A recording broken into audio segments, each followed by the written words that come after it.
Expand your vocabulary with our core 2,000 words ebook. It's free and packed with essential expressions that you'll use on a daily basis.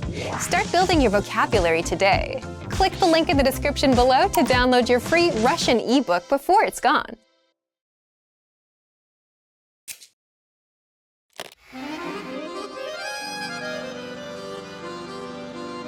Привет всем! С вами Светлана.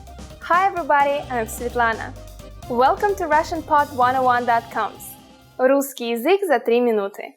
The fastest, easiest, and the most fun way to learn Russian. In the last lesson, we learned the numbers from 1 to 10. Do you remember them? I'll remind you. 1, 2, 3, 4, 5, 6, 7, 8, 9, 10. And now let's continue from 11. 11. 11. 12.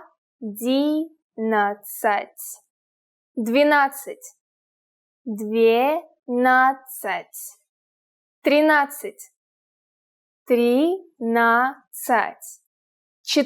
14. 14.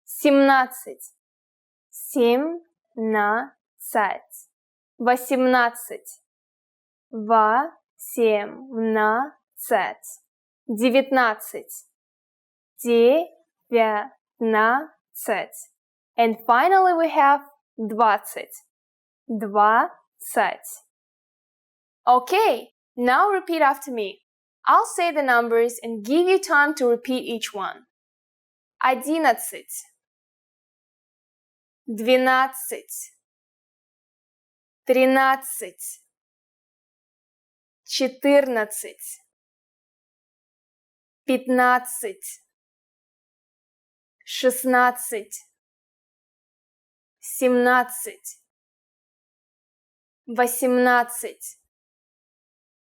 18, 19, 20. These numbers may seem harder to remember and pronounce than those in the previous lesson, but as you have probably noticed, the endings are the same. 19.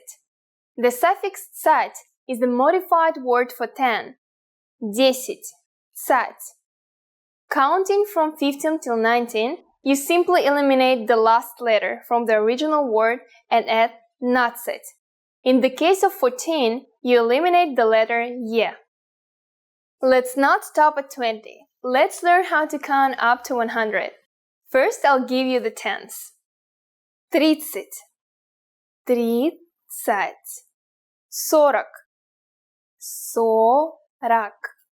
50, 50, 60, 60, 70, 70, 80,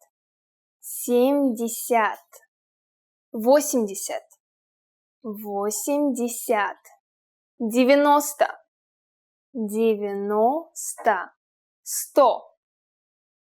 100. Remember I told you that the suffix "sat" means 10? Well, we have another modification for 10. It is десят. It is almost the same as the original word for 10, 10. In most cases, you simply add the number in front of it to multiply it by 10. 8, 8, plus десят, 10, is 80, 80. Easy! The word for 100 is also super easy. It's 100. I don't think you will have any problems with this one. The last thing to learn today is how to form compound numbers above 20. Just take the tens and simply add the numbers you learned in the previous lesson. Let's try it out. How would you say 56 in Russian? Let's take it step by step. 50 is 50, and then add 6, 6, 56. It's done. Very easy, right? Let's make another number. For instance, 23. Take 20, 20, and add 3, 3. So we get 23. See? After only 2 lessons, you are now able to count to 100 in Russian. In the next lesson, we are going to put your number knowledge to use. Do you think you can go shopping in Russia now? If not, I'll be waiting for you in our next «Русский язык за 3 минуты» lesson. Пока-пока! До скорого!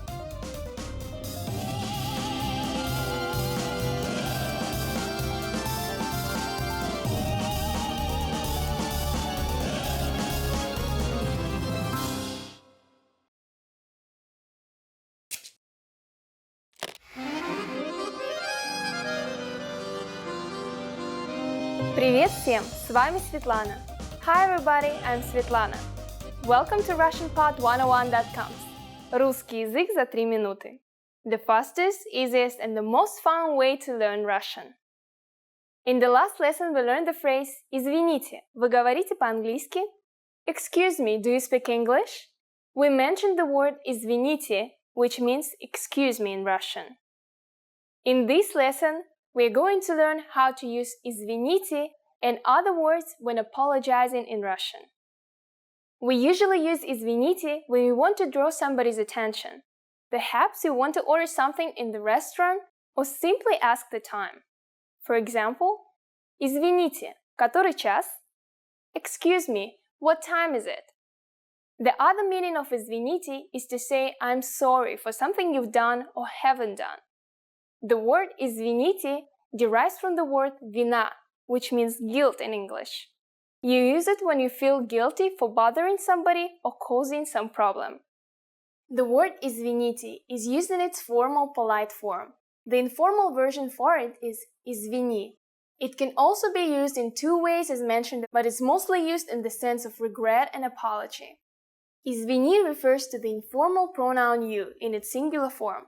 In other words, you would use it when speaking to a person you would address with the pronoun «ты». Another informal word for an apology is «прости», which has almost the same meaning as «извини», but with a slightly higher level of regret. It derives from the verb «прощать», which means forgive. So literally this word is translated as «forgive me». So the formal way to say «forgive me» in Russian would be «простите» or «прошу прощения». The meaning of both phrases is almost the same. «Простите» is an imperative verb which literally means «forgive me».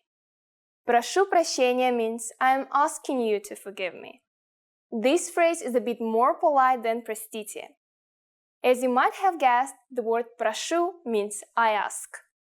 You can add the word «пожалуйста», please, to your apology to make it even more polite and sincere.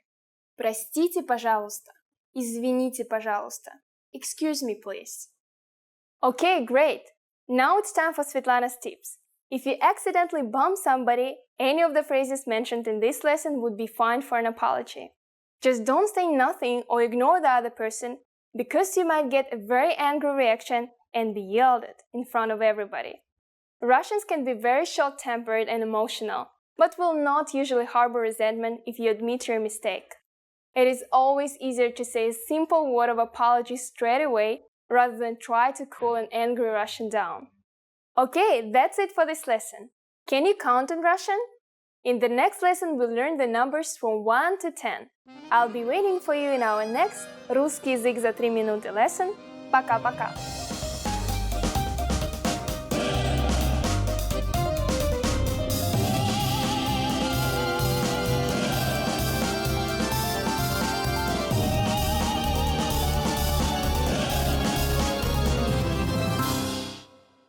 Did you download your free PDF cheat sheets yet?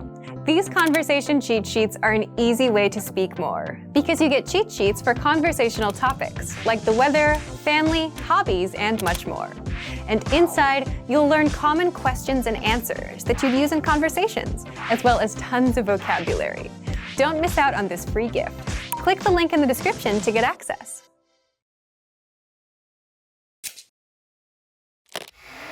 Hi everyone, welcome to the Ultimate Russian Pronunciation Guide.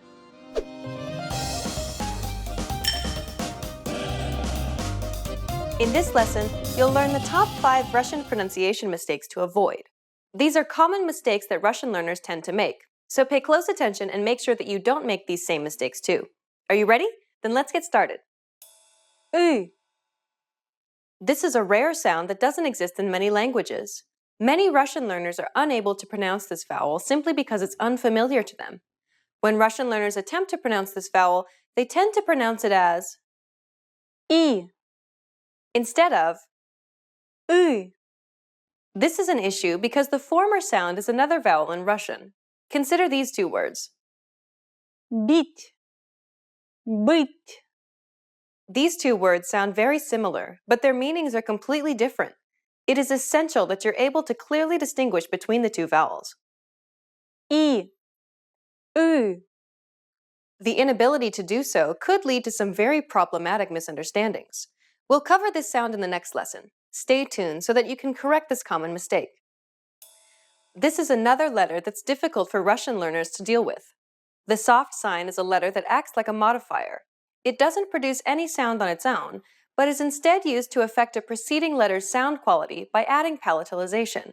The problem arises when speakers pronounce words without paying attention to the tiny soft sign. Compare the following examples. Listen to Katya and pay attention to the way it's pronounced in the following words. Брат, брать. Угол, уголь. Мать, мат. Sometimes the soft sign may be the only quality that distinguishes two words. As you can see, ignoring the soft sign will undoubtedly lead to miscommunication. But don't worry, we'll teach you all about these sounds and palatalization throughout this series. Sh. This is another difficult sound for Russian learners. It should sound similar to the SH-CH sound in the words fresh cheese, but a little softer, or like the SH in the words ship or sheep. Be careful though, because it's not the same as the sh in shock. The sh in ship forces the tongue to be raised higher than in words like shock. Listen carefully to the way that Katya pronounces this consonant. Sh. Sh. Плащ. Щука. Щетка. Notice how it sounds a little more constricted and tense. It also sounds slightly longer than other consonants. If you want to know how to pronounce this sound correctly, stay tuned until Lesson 6, where we break it down in detail. There are many different ways to construct statements and questions in Russian, either with or without the use of interrogative words like what, why, when, how, and so forth. And because of this fact, things can get quite chaotic when improper intonation is used. Intonation can transform a statement into a question, and vice versa in Russian. Many students of Russian don't pay much attention to intonation. Without the proper intonation, however, it's very difficult for native listeners to judge whether the utterance is a statement or a question. Compare the following examples. Это музей. Это музей? The first example is a statement, meaning this is a museum. The second is a question, meaning is this a museum? As you can see, changing the intonation alone can change the meaning of a sentence entirely. Improper use of intonation can lead to very problematic communication. Try to pay attention to the way native Russians pronounce sentences and try to imitate them. Don't beat yourself up if you don't get it straight away, though, because intonation usually comes naturally the more you study a language. Y. I. Many letters in Russian look very similar, and this can be a difficult problem for new learners. This is particularly true for these two letters. Y is a consonant, and it sounds like the Y sound in boy. I is actually a vowel, even though it looks very similar to the previous letter. It sounds like the I sound in visa. Consider the following examples. Мой. Мои. Твой. Твои. Clearly, failing to recognize these two letters will result in the wrong pronunciation. Try to be mindful of these two letters and other letters that may look alike in Russian. Now you know the top 5 Russian pronunciation mistakes to avoid. Try to be careful so that you don't make these same mistakes. In the next lesson, we'll start learning Russian vowel sounds. What's your biggest challenge with Russian pronunciation? Is it one of these top 5 mistakes? Let us know in the comments. Stick with us and you'll overcome it quickly. See you in the next Ultimate Russian Pronunciation Guide lesson.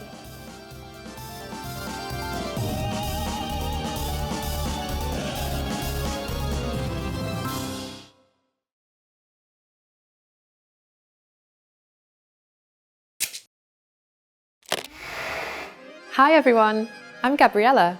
How are your Russian listening skills? In this video, you'll have a chance to test them out with a quiz. First, you'll see an image and hear a question. Next comes a short dialogue. Listen carefully and see if you can answer correctly. We'll show you the answer at the end. Are you ready? Женщина спрашивает кое-что у продавца в книжном магазине. Какую книгу хочет посмотреть женщина? Извините, могу я взглянуть на книгу вон на той полке? Которую книгу вы хотите посмотреть? Книгу о машинах. Подождите, пожалуйста. Вот эту? Верно. Вот, пожалуйста. Какую книгу хочет посмотреть женщина?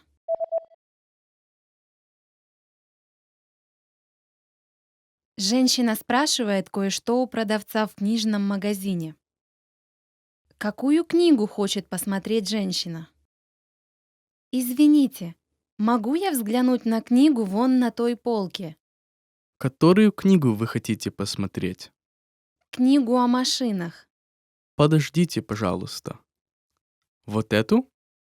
Верно. Вот, пожалуйста. Did you get it right? I hope you learned something from this quiz. Let us know if you have any questions. See you next time.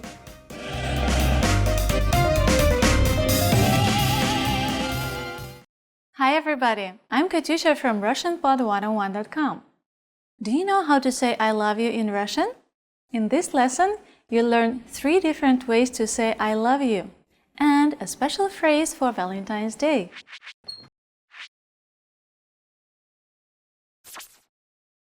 Let's start with the most common phrase. Я люблю тебя. Я люблю тебя. I love you. This phrase is direct. You should use it only when you're confessing your love. If you want to be less direct, you can use this phrase. Ты так много значишь для меня. Ты так много значишь для меня. It means you mean so much to me. Now, if you want to be more romantic in expressing your love for someone, you can say this phrase. Слова не могут описать мою любовь к тебе. Слова не могут описать мою любовь к тебе. It means words can't describe my love for you.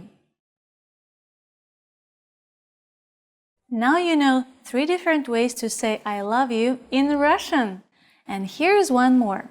What if you want to spend Valentine's Day with someone special? In that case, say this phrase. Будешь ли ты моим Валентином? Will you be my Valentine? Будешь ли ты моим Валентином? Let's wrap up this lesson by recapping what we've learned. Listen to the expression and repeat after me. I love you. Я люблю тебя. Я люблю тебя. You mean so much to me. Ты так много значишь для меня.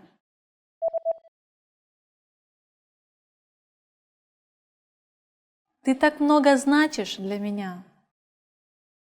Words can't describe my love for you. Слова не могут описать мою любовь к тебе.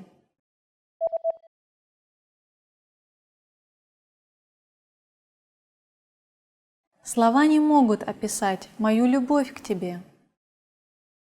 Will you be my Valentine? Будешь ли ты моим Валентином?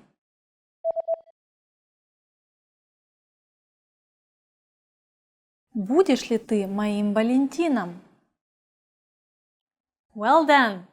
Did you know that on Valentine's Day, it's common to give your love valentines, or in Russian, valentinki? These are small, heart-shaped cards that are typically red or pink. Traditionally, valentines are unsigned because it's thought that the heart will point out the sender of the love note. People in love also give each other various small gifts, chocolates, a stuffed toy, or even jewelry. You just learned 3 different ways to say I love you in Russian and 1 special phrase for Valentine's Day. And if you're interested in learning more, don't forget to download your free Romance and Love cheat sheet, which includes romance words, compliments, and pickup lines. Check out the description below and go to RussianPod101.com now. I'll see you next time! Увидимся в следующем уроке!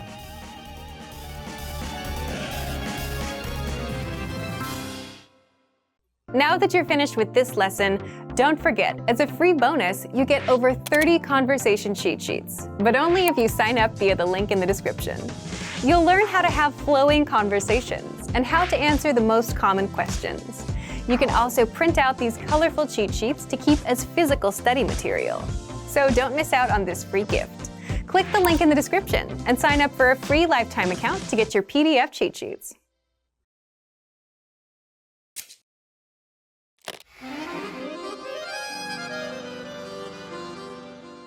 Здравствуйте, я Светлана. Welcome to RussianPod101.com. Alphabet made easy. The fastest, easiest, and most fun way to learn the Russian Cyrillic alphabet, the alphabet. In the previous lesson, we continued introducing some false friends, Russian letters that look like letters of the English alphabet but sound completely different. We've already learned several, but do you remember how to read and write them? Taking the time to review the lessons will be the key to learning how to write in Russian. In this lesson, we'll finish up with our false friends. Then we'll learn a few more words for you to add to your notebook. Ready to learn? Then let's go! Our first letter is S. It looks identical to the English upper and lowercase c, right? Of course, the Russian S does not sound like the English C, although I guess sometimes it does.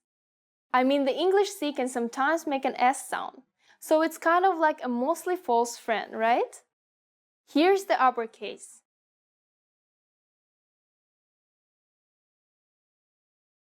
And the lowercase.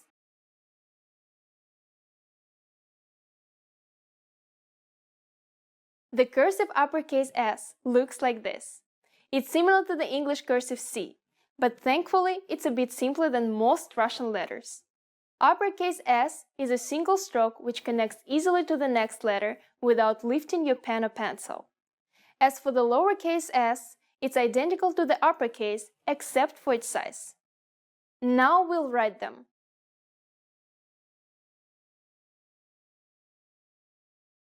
And the lowercase.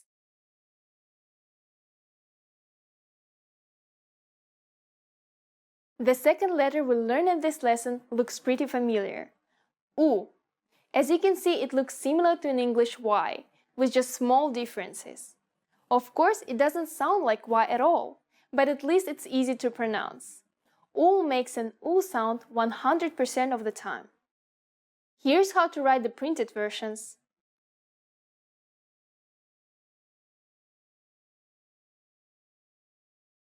And the lowercase.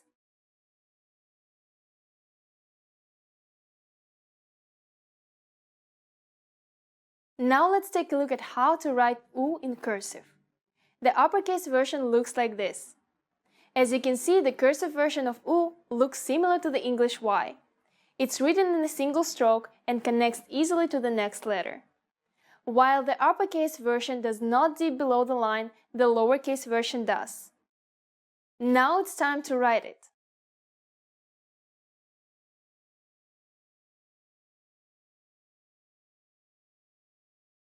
And the lowercase.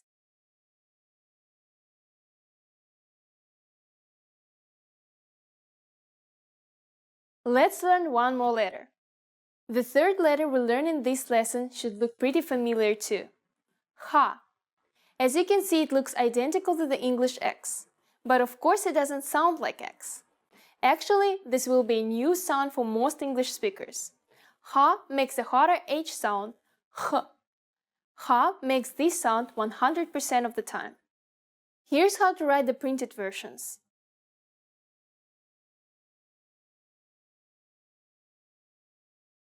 And the lowercase.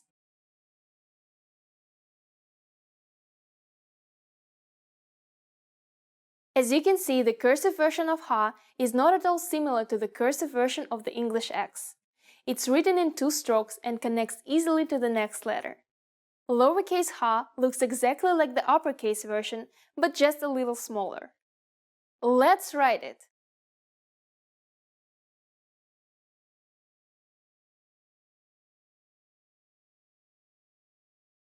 And the lowercase.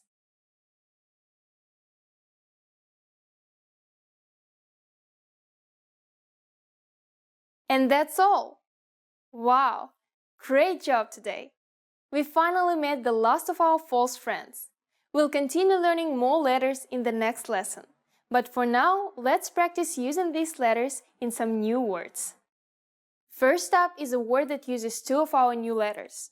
Try reading it aloud. It should be easy. It's pronounced сахар and means sugar. Russians love tea with sugar, so you'll see this word a lot. Now let's try writing it. We'll use lowercase letters. Сахар.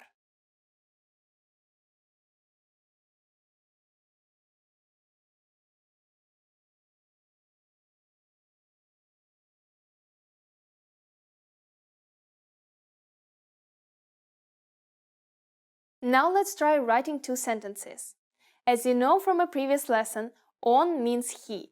Turk means Turk, as in someone from Turkey. So the first sentence means he is Turkish. In the second sentence, we see есть, which is an important word meaning eats. And halva is a popular sweet in Russia, originally from the Middle East. In English, it's called halva. The second sentence means he is eating halva. Now let's try to write it. We'll start each sentence properly with an uppercase letter.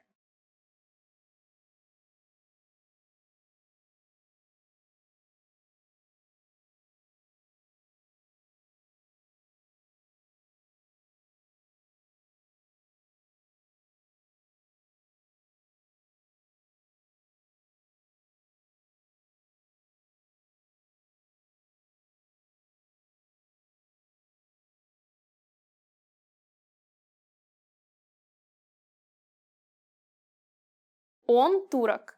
Он ест халву. Now it's time for Svetlana's insights. You probably realized this, but the order we're learning the alphabet is not actually the correct order. We're using this order because it's easier to learn. But just be aware that it's not the way Russian children learn it, or how a Russian would recite the alphabet. In the next Alphabet Made Easy lesson, we'll be introducing some interesting new letters that are going to be completely unfamiliar to you. Are you excited yet? Пока-пока!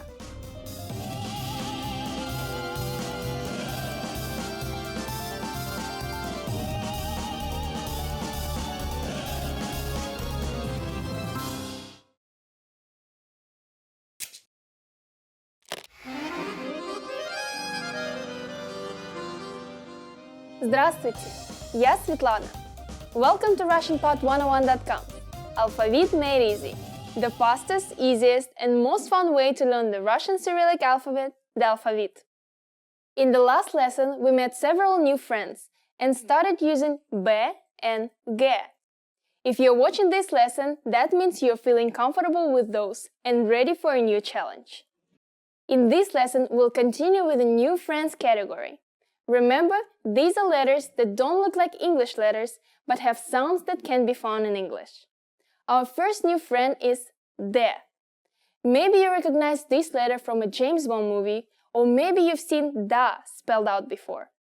If you have, you probably realize that D is pronounced just like the English D. In printed form, size is the only difference between the uppercase and lowercase letters. Here's the uppercase.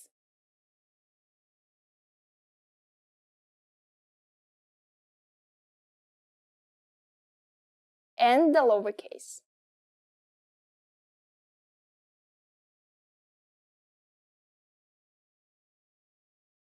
Now we'll look at the cursive versions.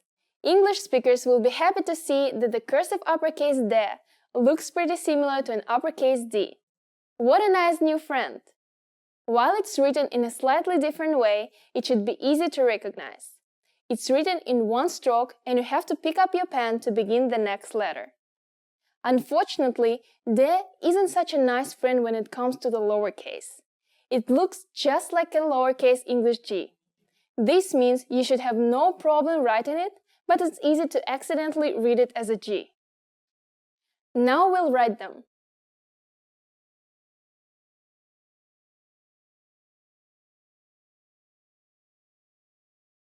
And the lowercase.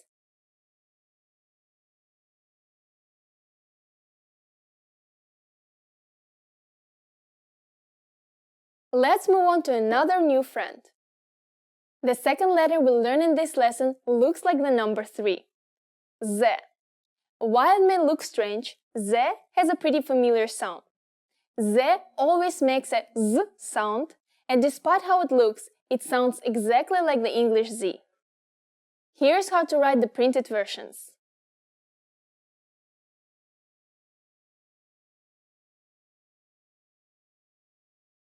And the lowercase.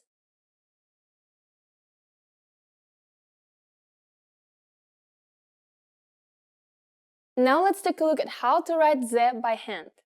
Uppercase Z is pretty similar to the printed version.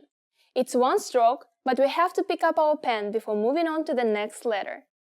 The lowercase is where it gets interesting. Remember learning cursive in elementary school? If you remember how to write the lowercase z, then you'll be happy to see the cursive Z is strikingly similar.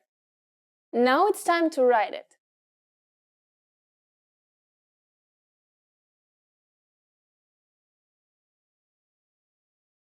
And the lowercase.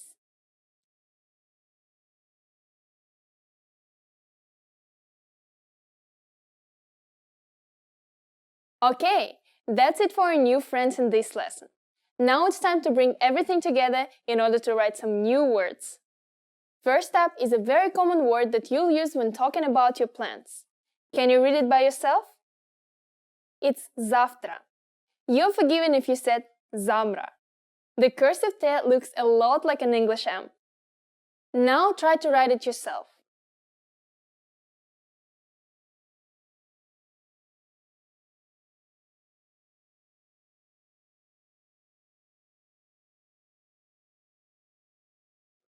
Завтра.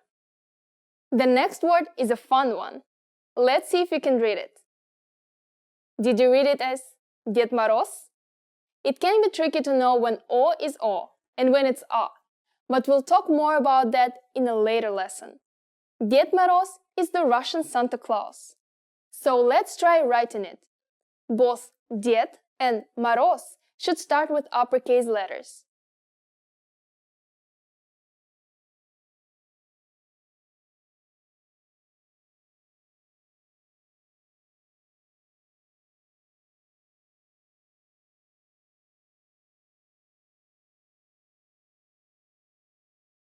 Дед Мороз.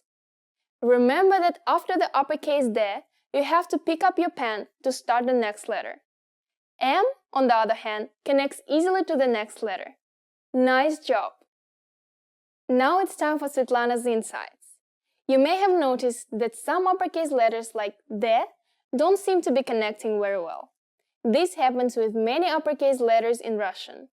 In these situations, you have the choice of either letting the letter stand alone and starting from the next lowercase letter, or adding a little connecting tail to the uppercase letter.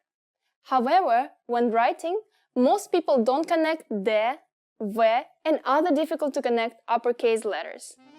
That's it for this lesson. Next time we'll continue to introduce more new friends. See you in the next Alphabet Made Easy lesson. Пока-пока!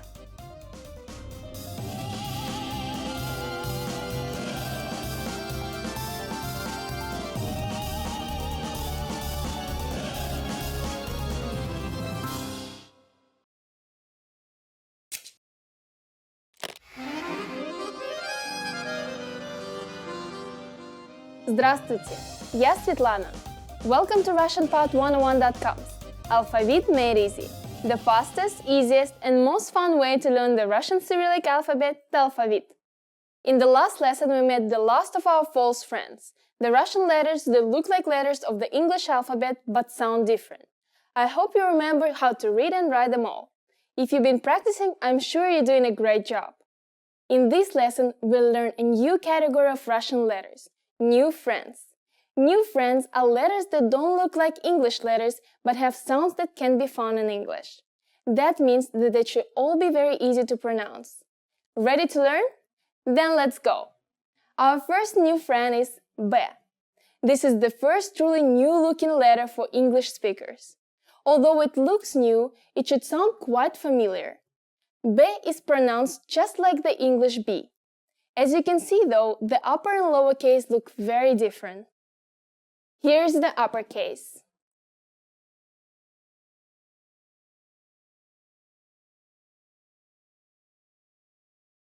And the lowercase.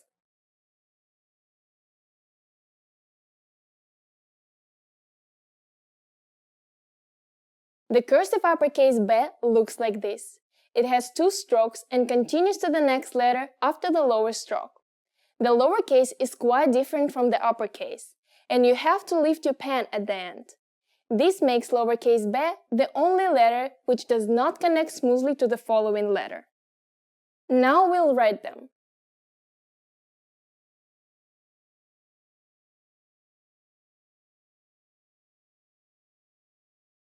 And the lowercase.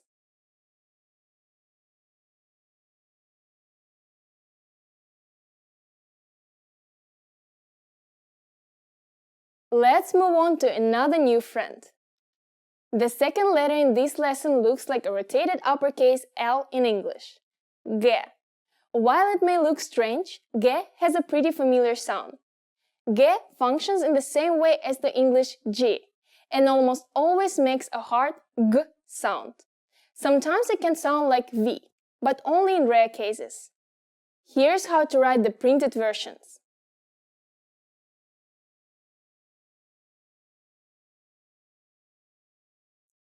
And the lowercase.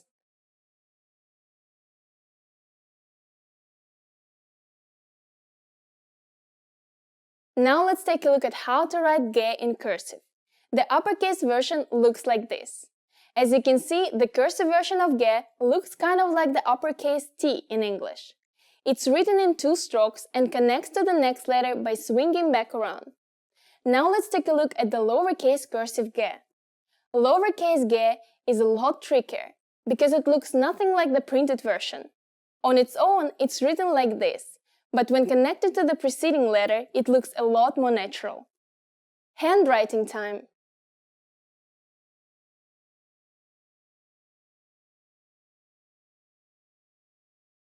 And the lowercase.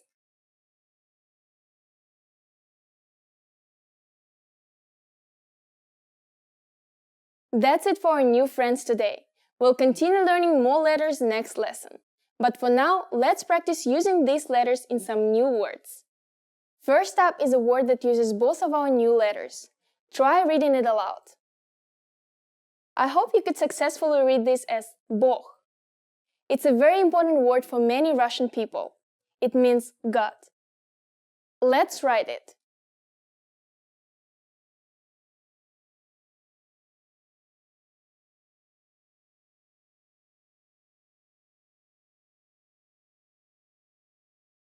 Bog. Next is a somewhat funny phrase with two grammatically correct sentences. We already know some of these words. Hopefully remember that on and jest mean he and its. Behemoth is similar to the English word behemoth, but in Russian it also means hippopotamus. Travu means grass. So these sentences can be translated as it's a hippopotamus, it's eating grass.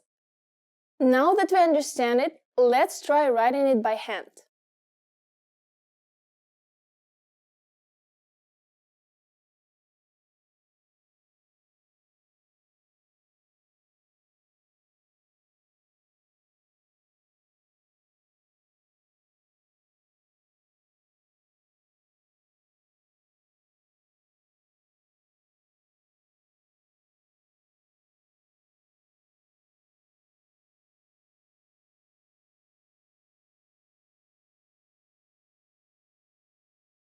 Он бегемот. Он ест траву. Let's start with an uppercase O. Also remember that lowercase b does not connect directly to the next letter. Be careful not to confuse the lowercase m and t. Give it your best shot. Now it's time for Svetlana's insights. Are you familiar with Greek letters? Maybe you remember them from high school or college. If so, you've probably recognized a great deal of these Russian letters. The Cyrillic alphabet was originally derived from Greek letters, so many of them bear close resemblance even today. That just about wraps it up for this lesson. Next time I'll introduce some more new friends. I hope you're excited. See you in the next Alphabet Made Easy lesson. Пока-пока!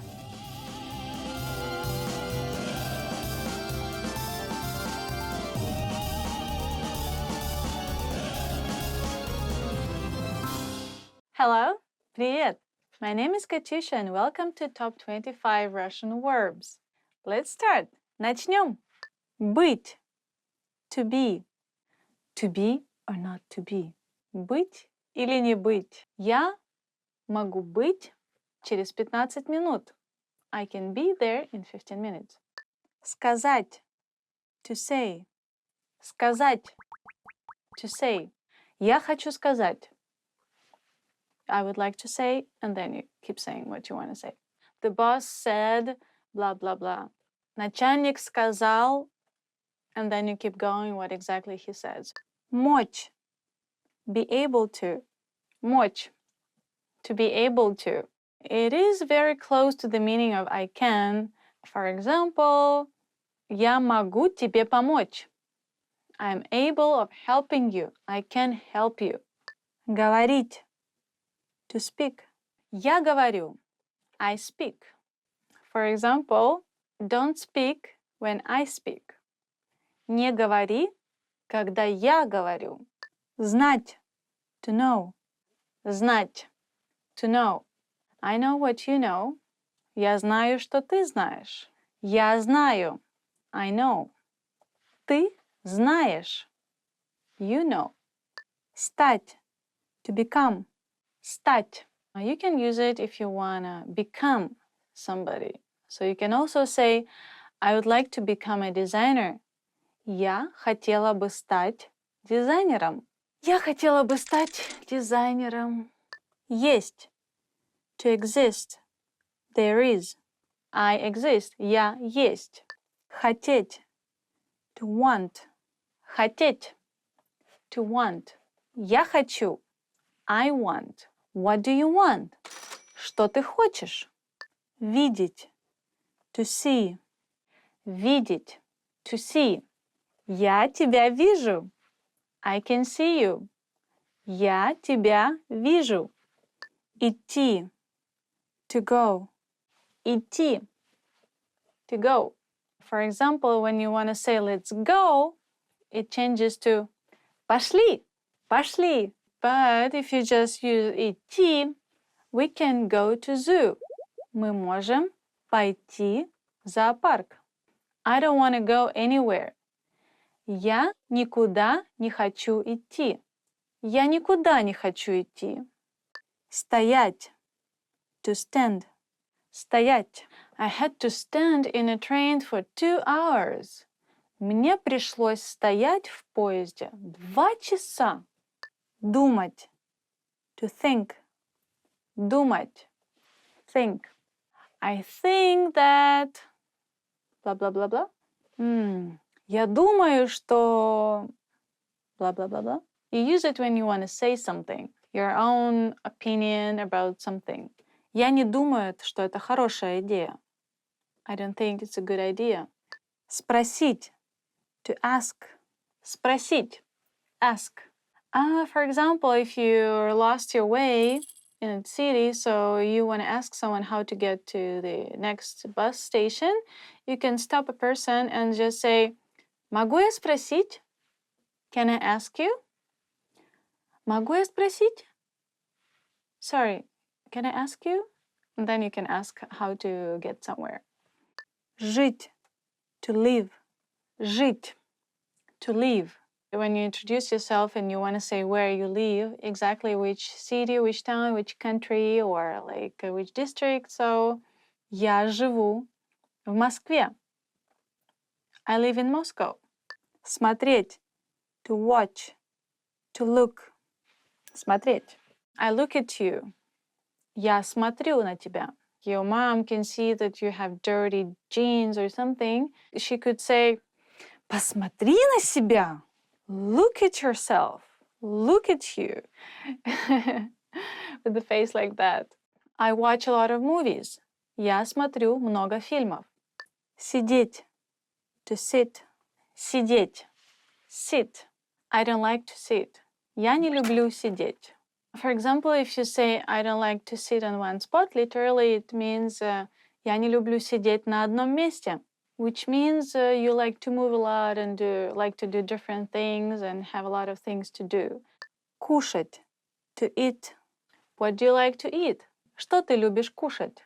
Что ты любишь кушать? Иметь. To have. Иметь. To have. Я имею 3 собаки. I have 3 dogs. Делать. To do.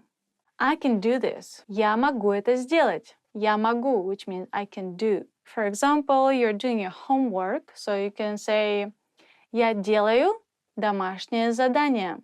Literally, I'm doing my homework right now. What are you doing today? Что ты сегодня делаешь? Взять. To take. Взять. To take. Я могу тебя взять с собой. I can take you with me. Понимать. To understand. Понимать. To understand. So you're like complaining about life and then your friend goes like, я понимаю. Я тебя так понимаю. I understand you so much. I understand what you mean. I can feel what you're saying. Казаться.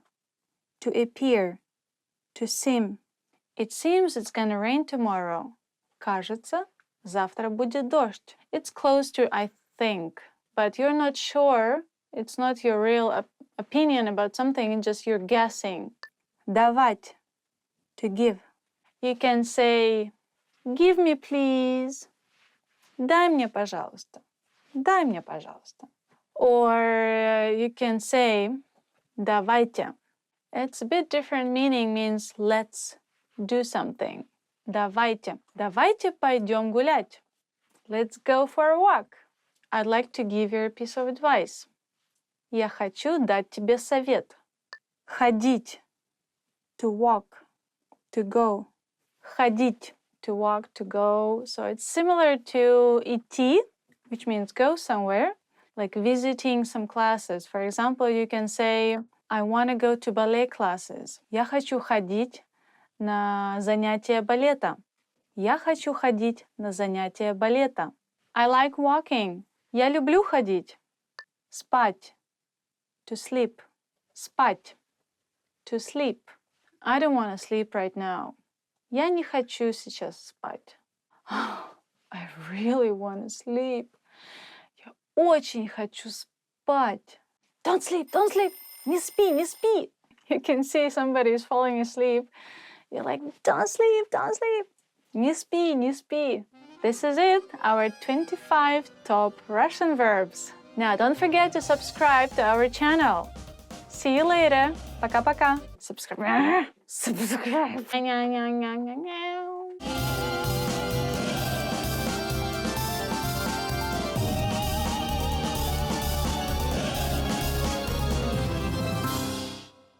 Hi everyone, it's me again, Katyusha, with you and top 25 Russian adjectives. Now let's begin. Страшный, scary. Does it look like scary? This movie is so scary. Этот фильм очень страшный. I shouldn't say it with a smile on my face, but большой, big, big. I love watching большой балет. You know, you cannot say it's big ballet. Literally, the people who likes ballet, they know that there is a very famous ballet in Moscow, which is called большой балет. Большой балет. So you cannot translate it as a big ballet.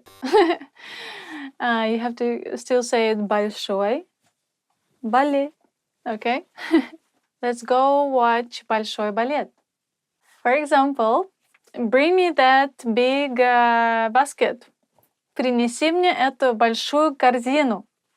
Принеси мне ту большую корзину. Быстрый. Fast. Быстрый. Fast and quick is the same. In Russian is быстрый.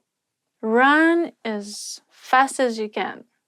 Беги так быстро, как только можешь. Беги так быстро, как только можешь. Sometimes when the people want to rush you and do something really quick, they can tell you, быстро, быстро. Like quick, quick, fast, fast, move, move, you know. Быстро, быстро. Move your legs. Медленный. Slow. Медленный. Why are you so slow? Почему ты такой медленный? Простой. Simple. It's not that simple. Все не так просто. I like this skirt. It's very simple. Мне нравится эта юбка. Она очень простая. Высокий. High. Tall. Высокий. You're so tall. Ты такой высокий. Or you can say, giraffe is so tall. Wow. Жираф такой высокий. Главный. Main. Main menu. Or you can also use this adjective for meaning that there is a person higher than you. Like, for example, your boss or your manager, executive manager, somebody like that. So you can ask, when you want to ask who is in charge here, you can ask, кто здесь главный? Which means, who is the main person here? I need to talk to, like, the boss of the boss. So, who is in charge? Кто главный? Сильный. Strong. Strong. I'm not that strong. Я не очень сильная. This singer has a very strong voice. У этой певицы очень сильный голос. Длинный. Long. My nose is too long. Мой нос очень длинный. His hair is quite long. У него довольно длинные волосы. Добрый. Kind. He was so kind to me. Он был очень добр ко мне. Злой. Mean. Mean. He's so mean. Or she's so mean. I don't know why. Она такая злая, я не знаю почему. Она очень злая. She is very mean. Горячий. Hot. Hot drinks, hot food, or literally things that are hot. And you can also use for someone you find somebody hot, you know. So you can say, she's hot. Wow, она горячая. Or you can say, ой, this tea is hot. Ой, этот чай горячий. In Russian, instead of ouch, we say ой or ай. Ай, ой. Холодный. Cold. Winters in Russia are super cold. Русские зимы очень холодные. Okay. Первый. First. Okay, move. I came first. Уйди. Я пришел первый. Grannies are queuing in a shop for something, in a store. They can be arguing who was first and who left the queue and then came back. So they talk about it a lot. Like, oh no, I was first. Нет, я первая. So it's funny to watch. First time I saw this movie. Первый раз я посмотрела это кино. Плохой. Bad. Mostly we use it as not so bad. How are you? Not bad. Как дела? Неплохо. So bad is плохо or плохой, but not bad is неплохо. Не means not. How was your surgery? Как прошла операция? It was really bad. Очень плохо. Известный. Famous. Известный. She dreams to be famous. Она мечтает быть известной. Famous. Она мечтает стать известной. Her dream is to become famous. Последний. Latest. Literally, последний means last. Something that comes last. For example, you can use it when you haven't seen your friend for a while. Последний раз я тебя видел было зимой. Last time I saw you, it was in winter. Your mom can tell you, last time I talked to you, it was 2 weeks ago. Последний раз, когда я с тобой говорила, это было 2 недели назад. So she's kind of complaining. Короткий. Short. I have short hair. У меня короткие волосы. My holiday was too short. Мои выходные были очень короткие. Of course you want your holidays to last longer. Красивый. Beautiful. This picture is so beautiful. Эта фотография такая красивая. Сложный. Difficult. This task is very difficult. Это задание очень сложное. For example, you can say you're reading a book and it's too difficult for your understanding. So you can say, this is so difficult. Это очень сложно. Or this book is too difficult. Эта книжка очень сложная. Легкий. The next adjective is light. This conversation is really light. Этот разговор очень легкий. Literally means that somebody or something is really light, like weight. So, for example, this computer is really light. So, этот компьютер очень легкий. Or you can use it as a meaning that somebody, it's easy to talk to someone or easy to communicate. So you can also say light, легкий. Our conversation started easily, which means наш разговор начался легко. So it's without any thinking, just, natural. Хороший, good. As you hear Russian people communicating, they say it a lot. When somebody asks them, how are you? They say хорошо. And then as okay, they can also use хорошо. So every time I want to confirm that, yes, I listened to you, I heard what you said, and okay. So I can say хорошо. Хорошо, хорошо, хорошо. So we use it a lot. This movie was really good. Этот фильм был очень хороший. Очень хороший фильм. Or очень хорошая книга. Or очень хороший кофе. Coffee, very good coffee. Right? So which means it's really good. Хороший. Отдаленный. Far. As many other Russian adjectives, they are easily transformed into adverbs. So, for example, the far in English doesn't change, but in Russian, the adjective отдаленный can change into adverb. The Russian adjective far can change into adverb, which sounds a bit different, далеко. So, if I use an adjective, I can say, this shop is a bit far from my home. Этот магазин отдален от моего дома. But if I want to say an adverb, I should say, in English it doesn't really change. But in Russian it would sound a bit different. This shop is a bit far from my home. So, магазин далеко от моего дома. Этот магазин немного далеко от моего дома. For this adjective, we mostly use it in the adverb. I can see really far. Я могу смотреть очень далеко. Я могу видеть очень далеко. Also, this adjective you can use if there is a person living with you, for example, or your best friend, but you can see that in his thoughts he's somewhere not with you. So you can say he's отдален, отдаленный.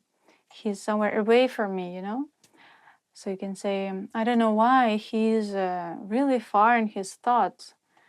Я не знаю почему, но он очень отдаленный от меня. So, which means he doesn't pay attention to who is next to this person. Маленький, small, small. For example, this world is really small. Наш мир очень мал. Наш мир очень маленький. Скучный. Boring. So, for example, this speech is too boring. Эта речь очень нудная. Or скучная. Эта речь очень скучная.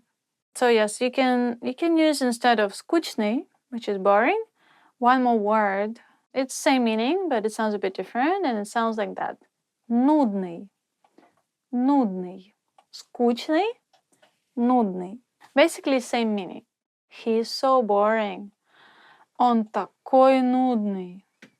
Maybe it's used more for describing people and somebody's character.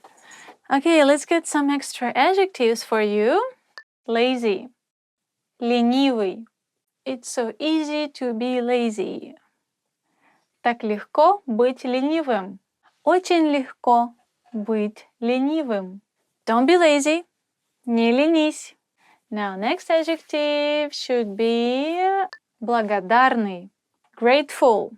I'm very grateful. Я очень благодарный.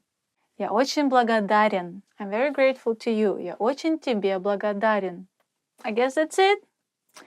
Top 25 Russian adjectives. Done.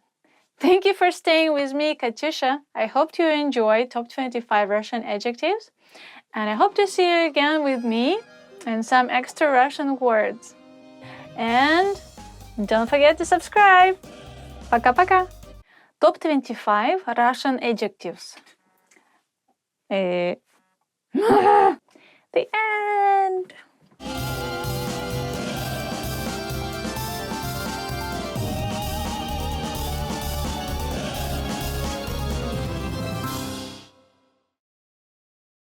Hi everyone, my name is Katyusha and today we're gonna be doing top 25 Russian phrases. Let's start. Начнем. Здравствуйте. Hello. Здравствуйте.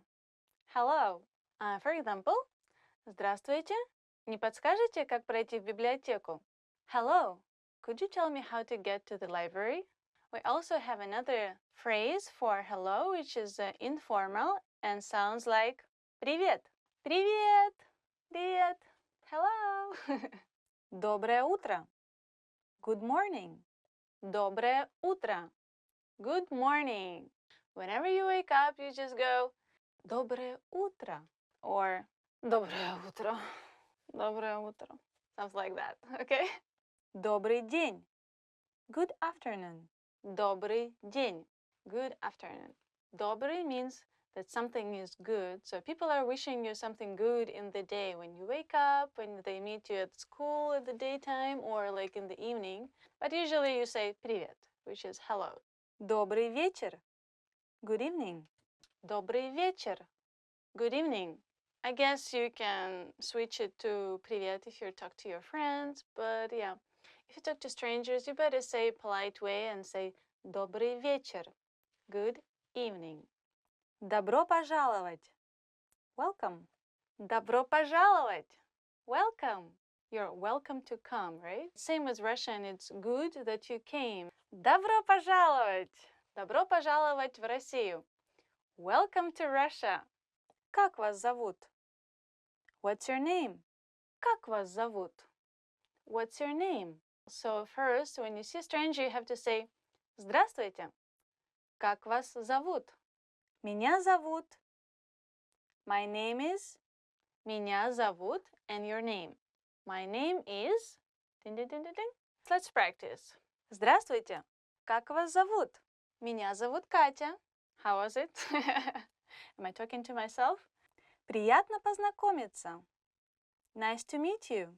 Приятно познакомиться. It was nice to meet you. Здравствуйте. Как вас зовут? Меня зовут Катя. О, приятно познакомиться. Got it? Как дела? How are you? When you meet anyone, you know, you want to ask what? You want to ask, how are you, right? So sometimes instead of hello, you just go, how are you? Как дела? Привет, как дела? Literally, how are your things going? So now you can make a conversation. А у тебя? How about yourself? Привет, как дела? Хорошо. А у тебя? And how are you doing? Which makes sense. So they care about you. They want to know how you're doing. It's nice. Спасибо. Thank you. Спасибо. Thank you. Привет, как дела? Хорошо, спасибо. А у тебя? Пожалуйста. Please. You're welcome. Пожалуйста. Please. Or you're welcome. The difference in please and you're welcome is just the way you say it. For example, Mom, please, I don't want to go to school. Пожалуйста, мама, я не хочу идти в школу. Which we can hear every morning. Or you can say, present, an iPad from my friend is like, спасибо. And they go like, пожалуйста. Like, you're welcome. Что нового? What's new? Что нового? What's new? Basically, it's same as как дела? Just you want to know more details of how things are going. So, привет, как дела? Что нового? Hi, how are you? What's new? До встречи. See you later. До встречи. Usually we don't wave hands. See you later, see you soon. Means literally, till next time I see you. До свидания. Goodbye. Or you can say пока-пока, which means bye-bye.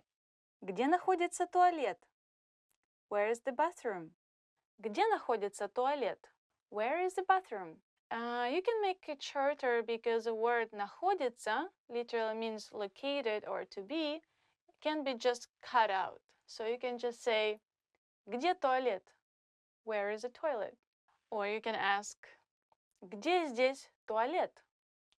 Where is a toilet around here? It's a very important phrase because it's not easy to find free toilets. Remember that one. Сколько это стоит? How much does it cost? Сколько это стоит? How much is it? How much does it cost? So try next time when you're shop. Я хочу заказать. I would like to order. Я хочу заказать. I would like to order something. Я хочу заказать салат. I would like to order salad. You made up your mind, so you want to order this. So я хочу. If you want to say it in a more polite way, for example, you're in a very high-end restaurant, and so you want to be polite with the waiter, so you could say я бы хотел заказать. I would like to order. Я бы хотела заказать чашечку кофе. I would like to order a cup of coffee. That would sound much nicer. Счет, пожалуйста. Check, please. Счет, пожалуйста. The check, please. Oh, официант. Счет, пожалуйста. Now you can have a dinner or lunch in the restaurant. That's nice. Который час? What time is it? Который час? What time is it? Excuse me, what time is it now? Извините, который час? Извините. I'm sorry. Excuse me. Извините. I'm sorry and excuse me. If you say I'm sorry, you can say извините, like you're really sorry about something you've done. But you can say excuse me, like you stepped on somebody's foot in a train. You can say ой, извините. Хорошо. Good. Okay. Хорошо. Okay. Good.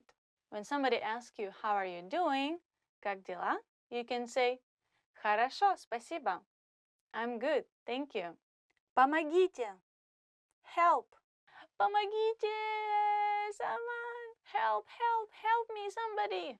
Помогите. For example, if you're a big forest and you don't know your way out, so you have to shout to let people hear you. So you're like, помогите. But it's really rare situation. I hope you won't be in it. Да. Yes. Да. Yes. Russian people say a lot. Да, да, да, да, да. Yes, yes, yes, yes, yes. I agree. Да, да, да. Нет. No. Нет. No. Нет. Would you like to go to dinner with me? No. Нет. Thank you for watching. And today we did top 25 Russian phrases for daily conversation. And don't forget to subscribe for our channel. Thank you. Bye-bye. Пока-пока. Oh, Katya, thank you so much. You're so good. Oh, не за что.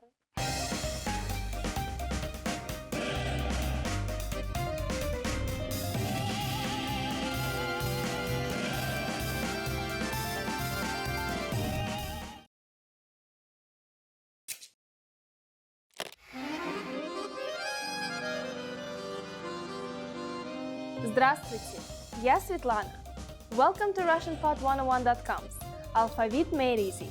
The fastest, easiest, and most fun way to learn the Russian Cyrillic alphabet, the alphabet.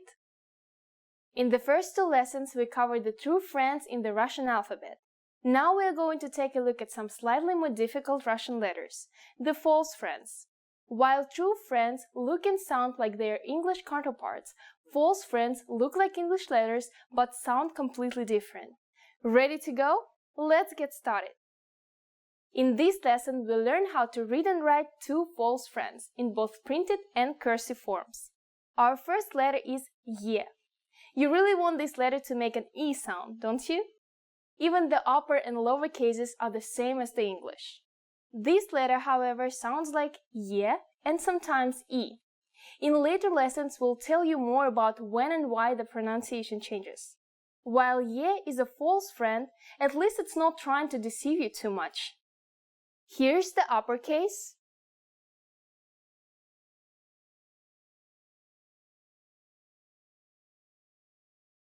and the lowercase.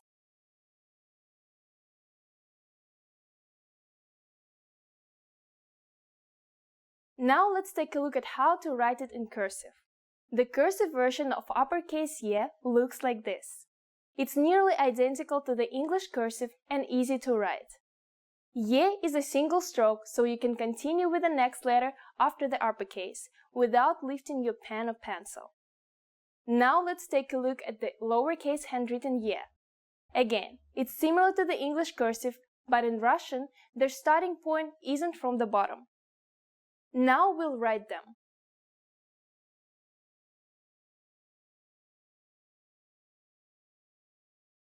And the lowercase.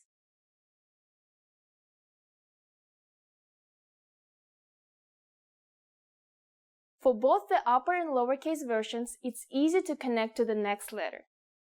The second false friend we'll learn in this lesson is N.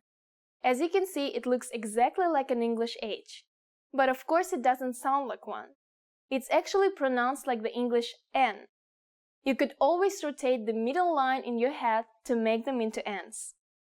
Here's how to write the printed versions.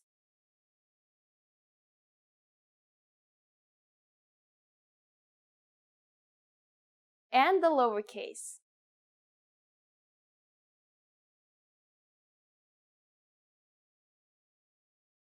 Now let's take a look at how to write N in cursive. The uppercase version looks like this. As you can see, the cursive version of N is very different from the printed version and is written in a single stroke that ends at the bottom rather than the top. As for the lowercase, it's a little bit different. Handwriting time.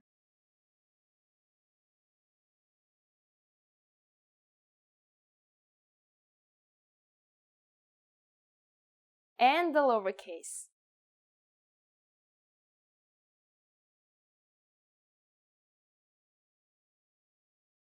That's all for new letters in this lesson. So let's practice writing these letters in some new words. First up is something you'll need to use every day, and probably already know. Try sounding it out. Did you guess нет? If so, great job! You may have already known this word before you watched this lesson, but I'll bet you haven't written it before, so let's do it now. Let's make this an exclamation.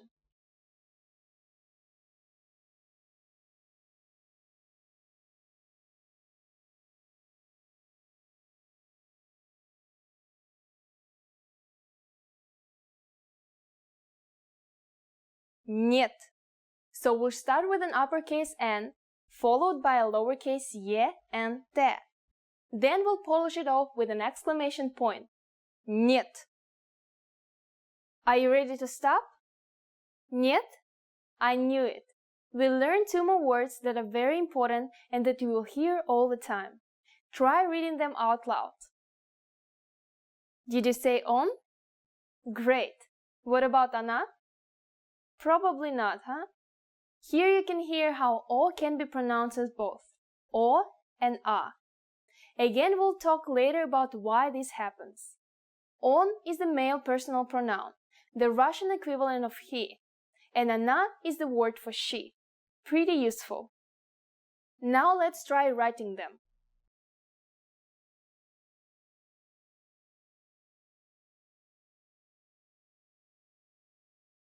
Let's start on with a nice O and transition smoothly into the N. Great! Now let's write она.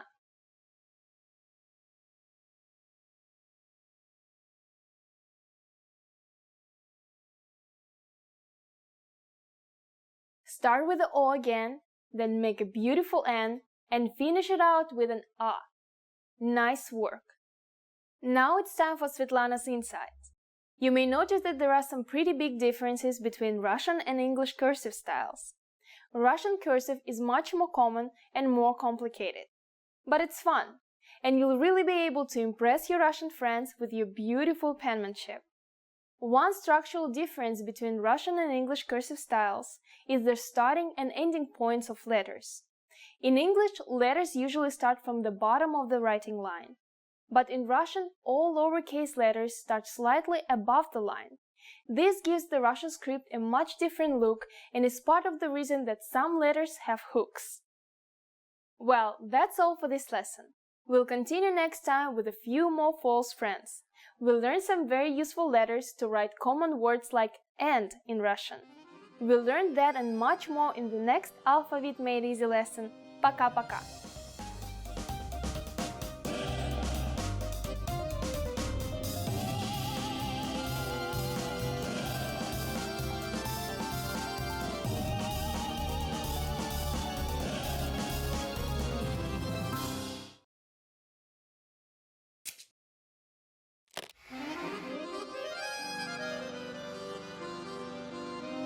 Привет всем!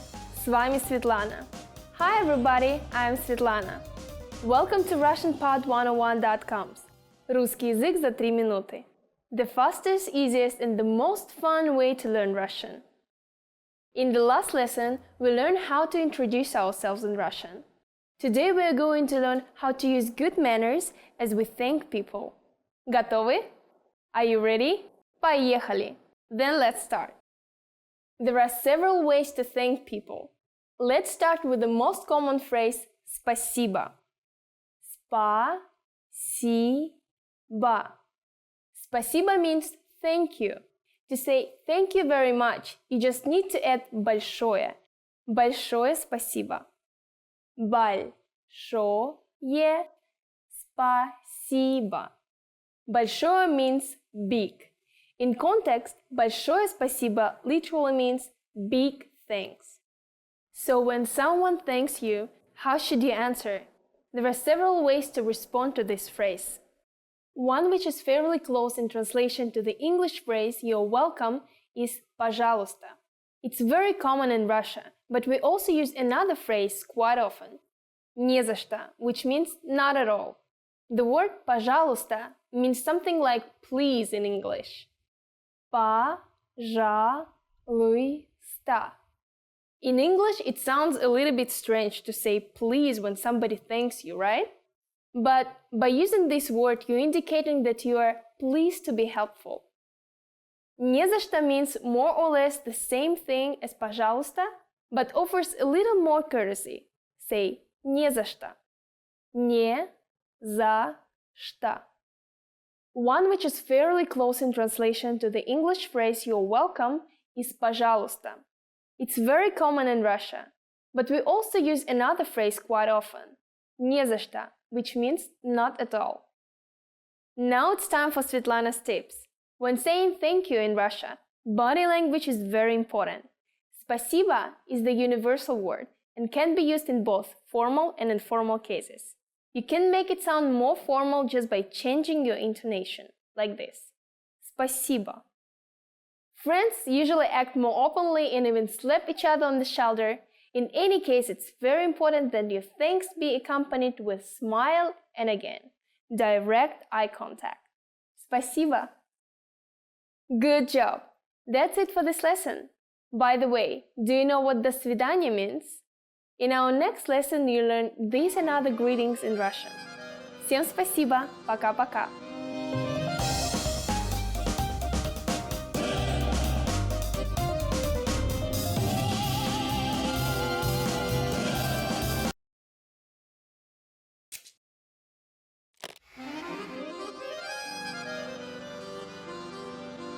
Привет всем! С вами Светлана. Hi everybody, I'm Svetlana. Welcome to RussianPod101.com. Русский язык за 3 минуты. The fastest, easiest, and the most fun way to learn Russian. In the last lesson, we learned the most common forms of greetings in Russian. Do you remember them? In this lesson, we are going to learn a very useful phrase. Do you speak English? If you find yourself in a situation when you need assistance in English, this phrase can be a lifesaver. And because you're asking it in Russian, you can be sure that everyone will understand what you are saying, even if the answer is no. Here's the informal way to say it. Ты говоришь по-английски? Ты говоришь по-английски? In Russian, verbs change depending on the pronoun that is used. The pronoun ты is the singular you in English. It is a very informal way to address people. Don't use it with complete strangers, especially if the person is older than you. I don't recommend that you use it during formal gatherings either, such as business meetings, conferences, and so on. The verb говоришь means speak in English. As I already mentioned, verbs usually change in Russian, according to the pronoun and time. The original form for the verb говоришь is говорить. To learn how to properly conjugate Russian verbs like говорить, please take a look at our Absolute Beginner series on RussianPod101.com. You can find very detailed grammar lessons and resources there. To make this sentence a question, we don't need to change the word order or anything like that. All we need is to change our intonation. You speak English is ты говоришь по-английски. But do you speak English is ты говоришь по-английски? A more polite way to ask this question in Russian is to use the pronoun вы, which is translated in English as the plural you. Remember, as we change the pronoun, we also need to conjugate the verb to match it. Говорить is conjugated to говорите. So the whole phrase in Russian will be Вы говорите по-английски? Вы говорите по-английски? The phrase по-английски stays the same. And you probably have already understood the meaning, right? It means in English. Very easy. By adding извините, excuse me, you make the sentence even more polite. Извините, вы говорите по-английски?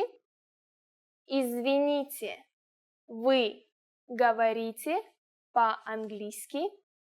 The responses you might receive could be one of these three. Да, yes. Да. Немного, a little. Немного. Нет, no. Нет. The full version for the negative sentence will be Нет, я не говорю по-английски. Since this is a negation, we need to add the particle не before the verb говорю. Notice also that the verb говорите changed. It changed to говорю because we used the pronoun I here. Я in Russian. Thus the phrase I do not speak English is Я не говорю по-английски. Now it's time for Svetlana's tips. For those of you who are not native English speakers, don't worry. You can of course use this question with any language you need. Many other European and Asian languages are also popular in Russia. So maybe you will get lucky. Just substitute по-английски with по-немецки for German, по-испански for Spanish, по-китайски for Chinese, по-японски for Japanese. Great! In this lesson we mentioned the expression извините. But did you know that this can also be used as an apology? In the next lesson we'll learn this and other ways to apologize in Russian. It's never too late to show your good manners towards Russian people. I'll see you in our next русский язык за 3 минуты lesson. Пока-пока!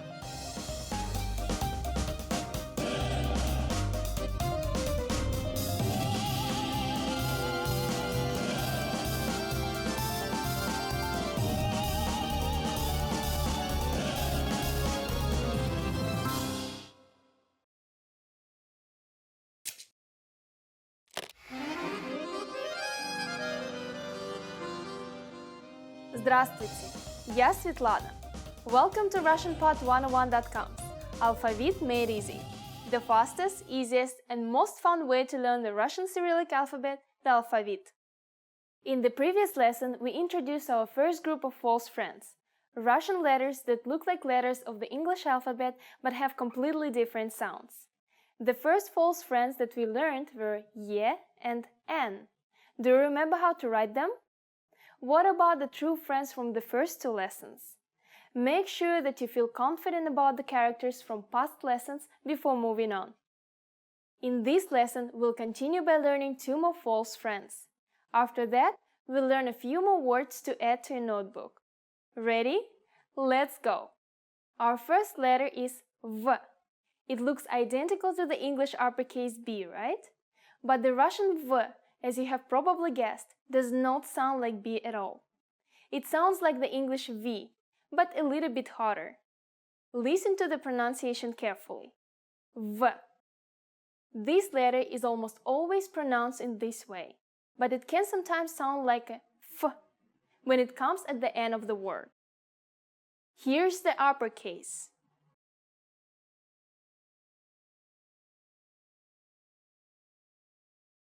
And the lowercase.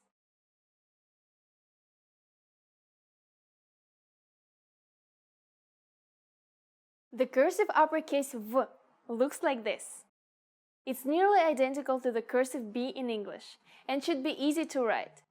V is a single stroke, so you can easily connect it to the next letter after the uppercase without lifting your pen or pencil. Again, the lowercase v is similar to the English cursive, but the Russian V has a larger upper loop than the English B. Remember that in Russian, the starting point isn't from the bottom of the line. Now we'll write them.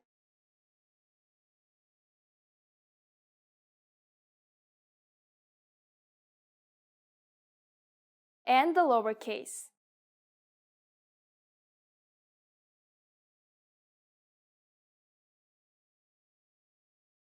The second letter we'll learn in this lesson is another you'll recognize by sight, R. As you can see, it looks exactly like the English P, except that it doesn't dip beneath the line as far as the lowercase p in English. This letter is difficult to pronounce for some native English speakers. It's like the Spanish R, but not quite as continuous. R. Here's how to write the printed versions.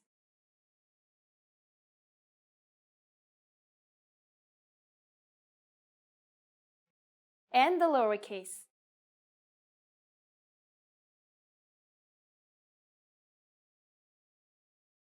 Now let's take a look at how to write R in cursive. The uppercase version looks like this. As you can see, the cursive version of R is quite different than in English, and is written in two strokes. Please note that the lowercase r does not make a closed circle the same way as the lowercase cursive p in English. Handwriting time.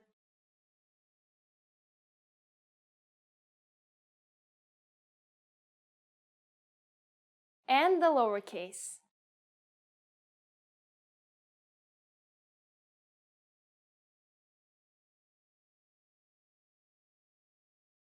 We'll continue learning more letters next time, but for now, let's practice using these letters in some new words.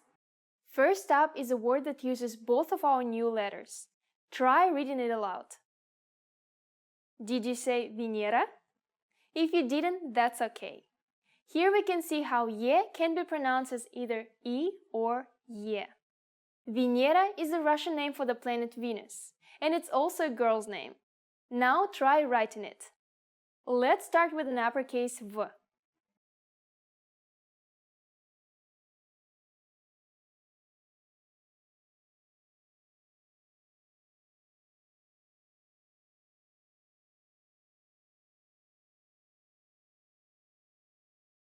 Venera. Great job! Now let's try writing a sentence. We'll combine a word from the previous lesson with a new word to make a sentence that hopefully you will never need to use. Try reading it. Hopefully you read on vor. This means he the thief in Russian. If someone snatches your purse or steals your wallet, you'll be glad you learned this sentence. Now let's try writing it by hand. Since it's a sentence, we'll start out with an uppercase O.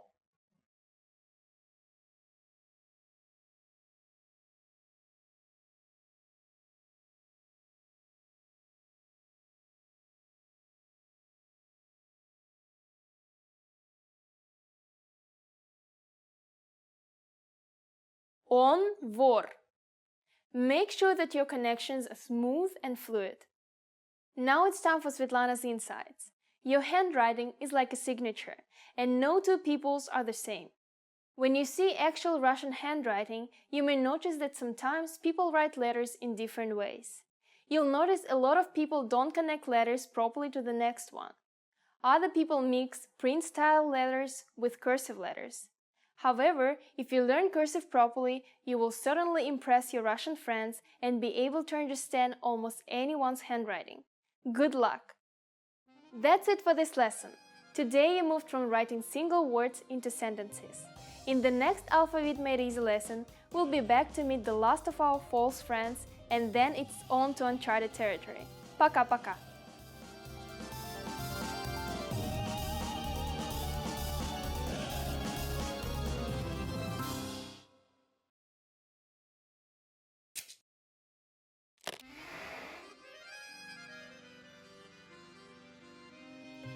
Welcome to RussianPod101.com's Русский язык за 3 минуты. The fastest, easiest and the most fun way to learn Russian. Привет, меня зовут Светлана. Очень приятно. Hi, I'm Svetlana. Nice to meet you. In this series, we're going to learn basic Russian expressions. It's super easy and it takes only 3 minutes. In this lesson, you are going to learn how to introduce yourself in Russian. There are a few ways to do so, depending on how formal you want to be. Let's first take a look at an informal way to introduce yourself in Russian. It's very short and simple. Привет, меня зовут Светлана. Очень приятно. Hi, I'm Svetlana. Nice to meet you. Привет, меня зовут Светлана. Очень приятно. Start with the greeting «Привет». Then you introduce yourself by saying «Меня зовут» and then your name «Меня зовут Светлана». Finally say «Nice to meet you». The simplified and very casual phrase for it is «Очень приятно». The whole phrase will be «Привет, меня зовут Светлана. Очень приятно».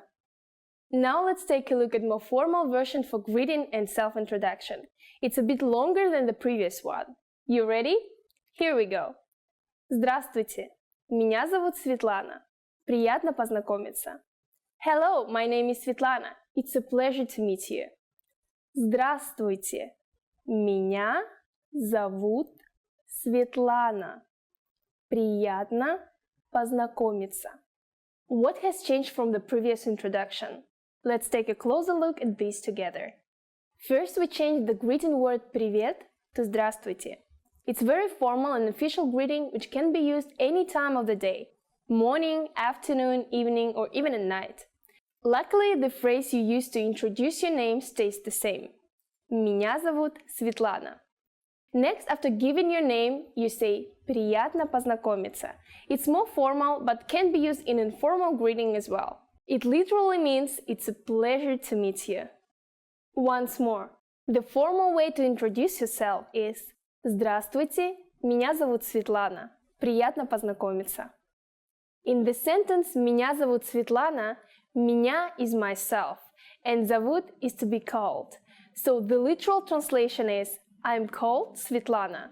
Unlike English, where I would say, my name is Svetlana, in Russian we basically say, somebody calls me Svetlana. Interesting, huh? Now it's time for Svetlana's tips. It's common to shake hands both when you greet somebody and leave them in Russia. Handshaking is more common for men, but women also practice it a lot lately.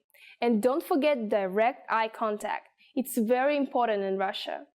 Good friends usually give hugs and kiss each other on the cheeks 3 times. Okay, that's it for this lesson. Do you know how to say thank you in Russian? You'll learn how to say this and many other words in the next lesson. Пока-пока! До скорых встреч! See you soon!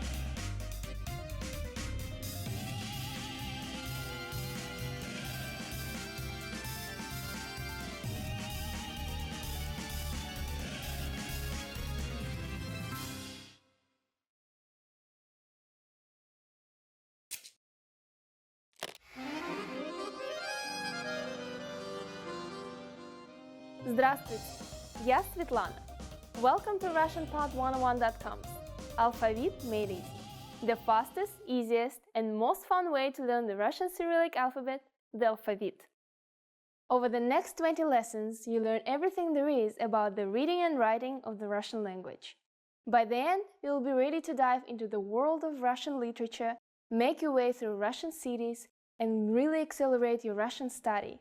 Ready to start? Then let's go! The Russian alphabet contains 33 letters. Seeing them laid out like this might seem intimidating, but the trick is to take it step by step, character by character. Don't worry about how hard it looks now. Just stick with me, and in a few short lessons, you'll see how easy it actually is. I have some really good news for you. Russian is largely phonetic.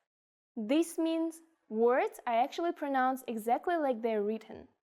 Also, if you look at all the characters, you will notice that many are exactly the same as English letters. We'll use this similarity to English to tackle the Russian writing system. Let's separate the letters into 4 types. True friends. They look nice and they are nice. These are letters which look and sound just like English letters. False friends. They look nice, but don't be fooled.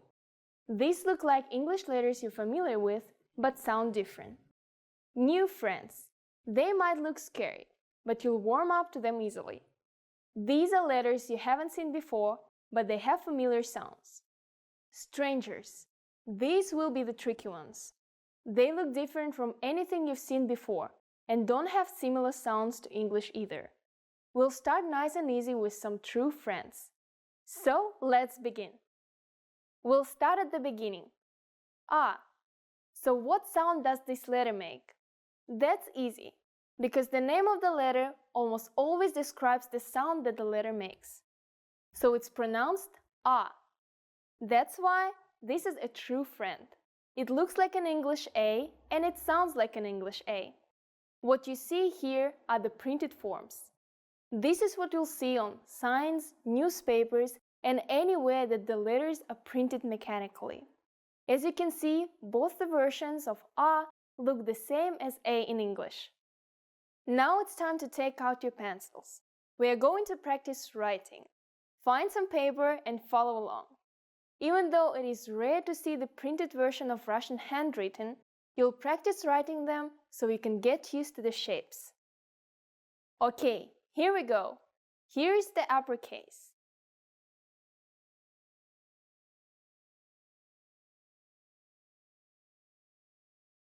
And here's the lowercase.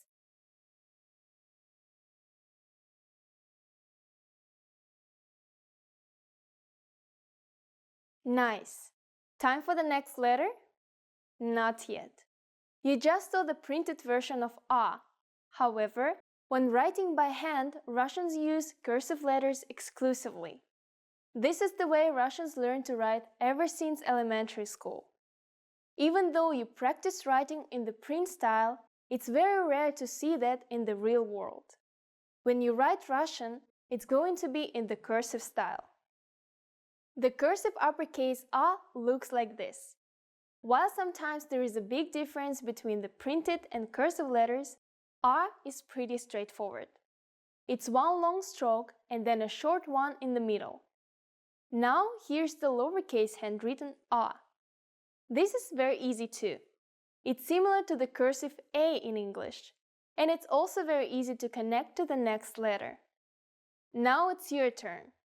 Here's the uppercase.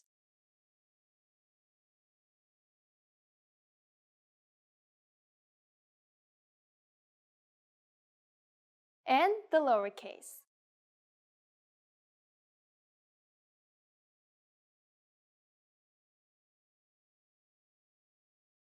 That's it for A. Let's keep moving. The second letter we'll learn is another true friend, K. That means it's just like the English K. It always makes the K sound. In the printed forms, the only difference between upper and lowercase is the size. It's writing time. First, the printed versions. Here's the uppercase.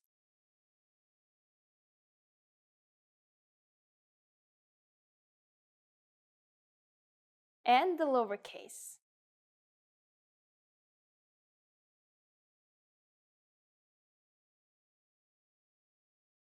As for the handwritten version, the uppercase is quite similar to the printed letter, but different from the English cursive style. The lowercase is identical except for the size. Now let's write the cursive versions. Here's the uppercase.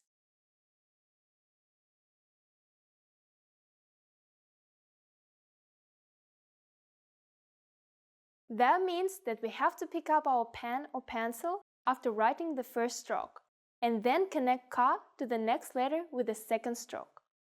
The lowercase version is the same.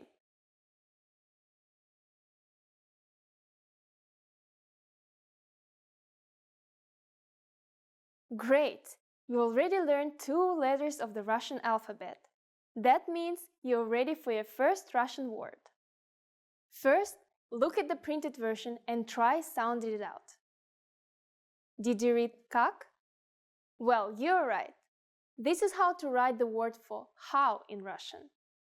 Believe me, it's a lot better to learn new words in the original Russian, rather than relying on Roman letters. This will be the first of many new words for you. Now the fun part. We'll write it by hand. For words, I'll just do it in the cursive style.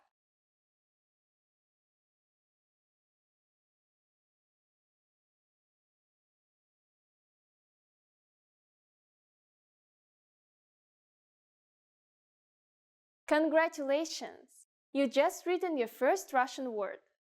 Now it's time for Svetlana's insights. Practice writing these letters and words until you don't even have to think about it. There is no better way to learn than to write the letters yourself. It's a good idea to keep a notebook with the new letters and words we learn in each lesson. Have you ever heard the Russian phrase «Кто там?» In the next Alphabet Made Easy lesson, you'll learn what it means and most of all, how to write it. See you there! Пока-пока!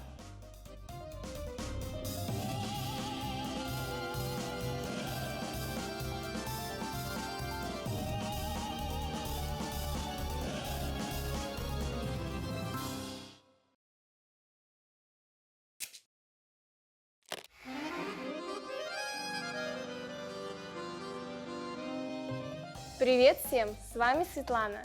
Hi everybody, I'm Svetlana. Welcome to RussianPod101.com's Русский язык за 3 минуты. The fastest, easiest, and the most fun way to learn Russian. In the last lesson, we learned how to express gratitude with спасибо. In this lesson, we'll learn some of the most common greetings you'll use in Russian. Готовы? Are you ready? Поехали! Let's start. The most used informal greeting is Привет. Привет. Привет means hi or hello. We use this greeting when we meet friends, cousins, or close relatives. Please keep in mind that it's a very informal greeting.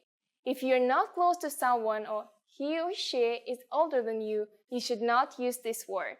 Here's a more formal way to greet people. Здравствуйте. Здравствуйте. This is a very formal greeting that can be used any time of the day. As a variation, здравствуй can also be used. This is still a little casual, but much more formal than привет. Здравствуйте is actually a variation of здраво желаю, meaning I wish you health. So здравствуйте literally means I wish you to be healthy. Здравствуй. Russian also has equivalents to the English good morning, good afternoon, and good evening. They are доброе утро, добрый день, добрый вечер. They are similar to здравствуйте in politeness and formality. However, remember to use them at the proper time depending on whether it's morning, afternoon, or evening. Доброе утро, which means good morning, is usually used before 12 p.m. Доброе утро. The word добрый means kind. Russians don't say good morning, they say kind morning. The word утро means morning. So literally this phrase means kind morning to you. Very sweet. Добрый день can either mean good afternoon or good day. Since the word здравствуйте can be used at any time of the day, we will hear it more than добрый день. but it's still a phrase you should learn. Добрый день. The final greeting is Добрый вечер, and we usually use it after 6 p.m. The word вечер literally means evening. Kind evening to you. Добрый вечер. Very easy, right? The usual way to say goodbye in almost any situation is До свидания, which literally means till the next meeting. До свидания. If you're on casual terms with somebody, you may also use пока, which means bye or see you later. Пока. The phrase you use when leaving someone in the evening or just before bed is спокойной ночи. This phrase works both for formal and informal situations. Спокойной ночи. You can now greet people in many different ways in Russia. Congratulations! Now it's time for Svetlana's tips. As I mentioned in our first lesson, Russians commonly greet each other by shaking hands or slightly nodding the head. What I want to add to this is that Russians are very superstitious people, so we never shake hands over the threshold between rooms. It's considered to be unlucky. So always go into the room first before shaking hands. Women usually kiss each other on the cheek 3 times, starting with the left cheek. Men hug and pat each other's backs. In the next lesson, we'll learn the meaning of the phrase «Извините, вы говорите по-английски?» Do you already know it? I'll be waiting to tell you about it in our next «Русский язык за 3 минуты» lesson. Пока-пока. See you.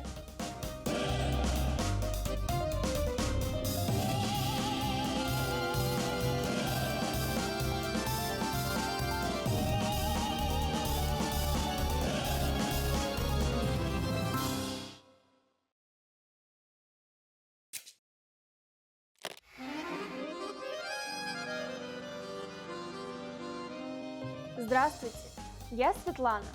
Welcome to RussianPod101.com. Alphabet made easy. The fastest, easiest, and most fun way to learn the Russian Cyrillic alphabet, the alphabet. In the last lesson, we learned 2 letters, A and K. These letters are true friends, meaning that they look and sound like their English counterparts. In this lesson, we'll continue our study of the Russian alphabet by learning the 3 remaining true friends. Ready to go? Well then, let's get started. In this lesson, we'll learn these 3 letters. Because these are true friends, we know that they are going to look and sound like English letters. Our first true friend of the lesson is M. And yep, it makes an M sound. While some Russian letters do change their sound, M is always pronounced this way. Notice how the upper and lowercase printed versions are identical except for the size, unlike the English M.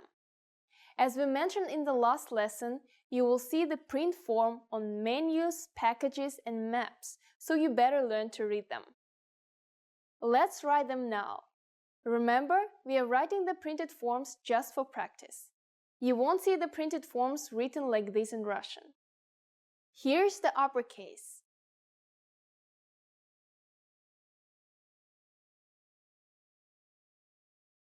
And the lowercase.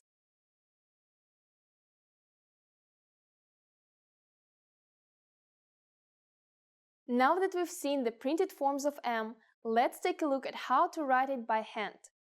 The cursive uppercase M looks like this. It's much sharper than the English cursive, but very easy to write. Lowercase m is exactly the same as uppercase, but just a little smaller. Also, when lowercase m comes after another letter, we add a small hook on the left. We'll cover it more when we practice writing some full words. Now we'll write them.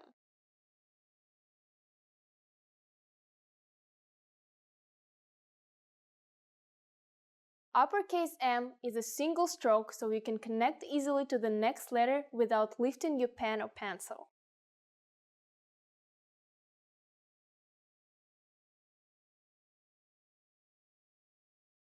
That's all there is to M. Let's move on. The second letter you learn in this lesson is another true friend, O. As you can guess, Russian O is the same as English O, and in printed form it's almost identical. It is usually pronounced as O. Sometimes it sounds like A. In later lessons, I'll tell you more about when and why the pronunciation changes. Here's how to write the printed versions.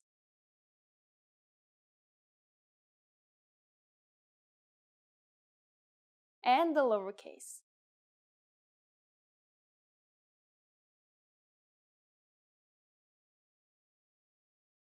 It's cursive time.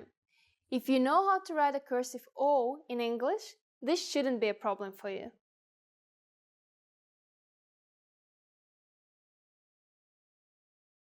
O is a single stroke, so you can connect easily to the next letter without lifting your pen or pencil.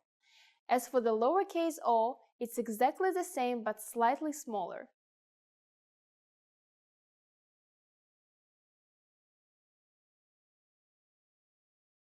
Both the lower and uppercase versions connect to the next letter from the bottom. Now let's finish up this lesson with our very last true friend, O. Our final true friend is the letter T. The Russian T acts just like the T in English. In the printed version, both the upper and lowercase letters look like uppercase English T's, but with the different sizes. Here's how to write the printed versions.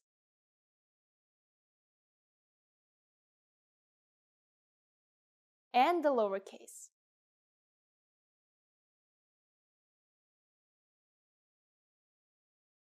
As for the cursive versions, this one is a bit more difficult. The uppercase version looks like this. As you can see, it's not similar to the printed form or English cursive styles. If you thought uppercase was difficult, well, sorry, lowercase t is no easier. It looks a lot like a handwritten English M. If you get confused between the handwritten T and M in Russian, just remember that M is pointy and sharp, like mountains. Once you practice writing these a few times, they won't seem so difficult.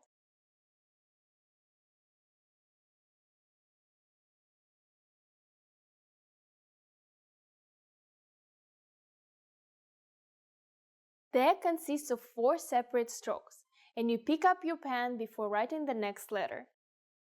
And the lowercase.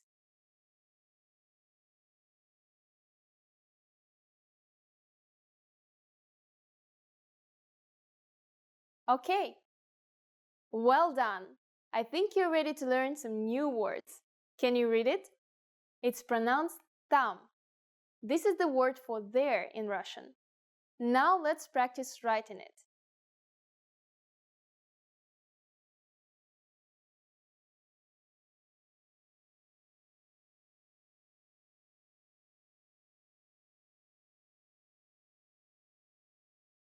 We'll start with the T, move smoothly into the A, and then finish it off with that mountainous M. Remember how I said that M gets a little hook when it follows another letter? Well, here it is. Why do we have it? Many Russian cursive letters look similar, so we have to use a hook before M to show that we are writing a new letter. Getting tired yet? I think you can handle another new word. Can you read it? It's pronounced kto. You just learned the word for who in Russian. Time to write it.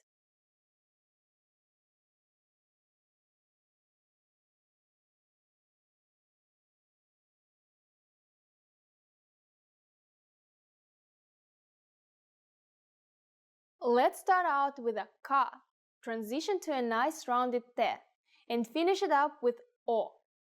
Let's take it one step further. We are going to combine the last 2 words and write a very useful phrase, kto tam. It means who's there? You can use it when somebody knocks on your door.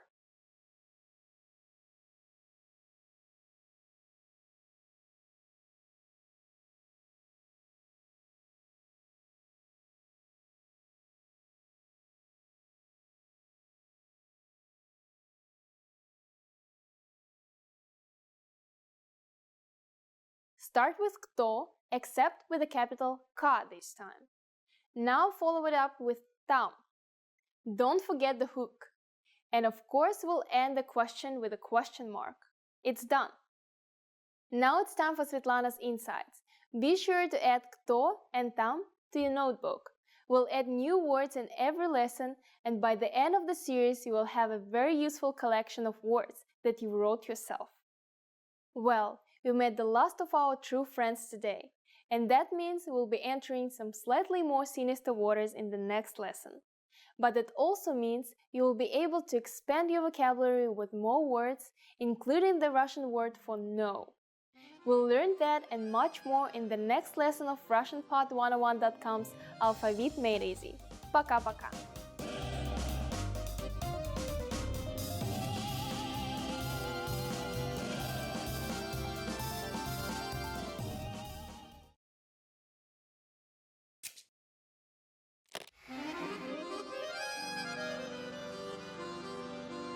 Привет всем! С вами Светлана. Hi everybody, I'm Svetlana. Welcome to RussianPod101.com's Русский язык за 3 минуты. The fastest, easiest, and the most fun way to learn Russian. In the last lesson, we learned some words used when apologizing in Russian, including извините and простите. In this lesson, we are going to learn numbers in Russian. Yes, numbers, числа, from 1 to 10. And you're going to learn them in only 3 minutes. 3 минуты. Are you ready? Let's start. 1. 1. 2. 2. 3. 3. 4. 4. 5. 5. 6. 6. 7.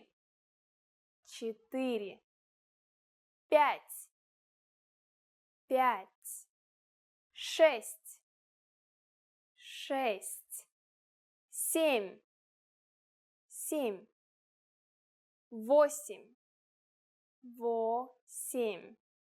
8. 8. 9. 9. 10. 10. Okay, now repeat after me. I'll say the numbers and give you time to repeat each one. 1. 2. 3. 4. 5. 6. 7. 8. 9. 10.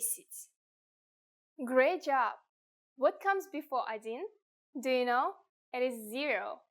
Ноль. Ноль. You don't have any more excuses. Now you can give friends your cell phone number in Russian. Let's try together.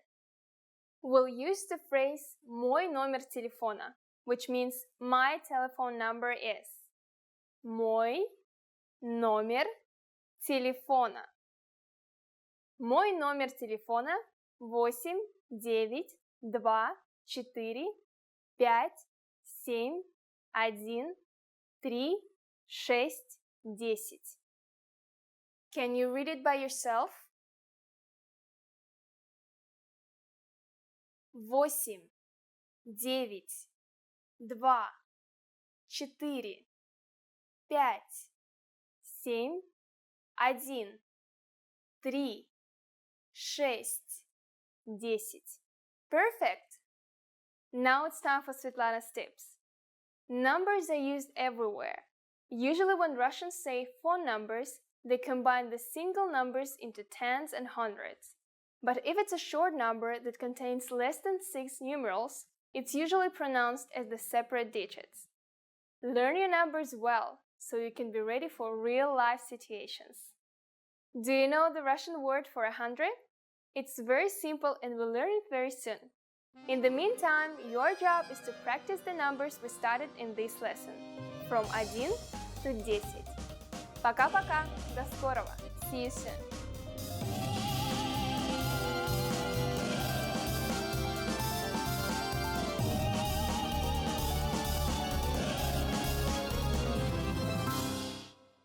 Expand your vocabulary with our Core 2000 Words ebook. It's free and packed with essential expressions that you'll use on a daily basis. Start building your vocabulary today. Click the link in the description below to download your free Russian ebook before it's gone.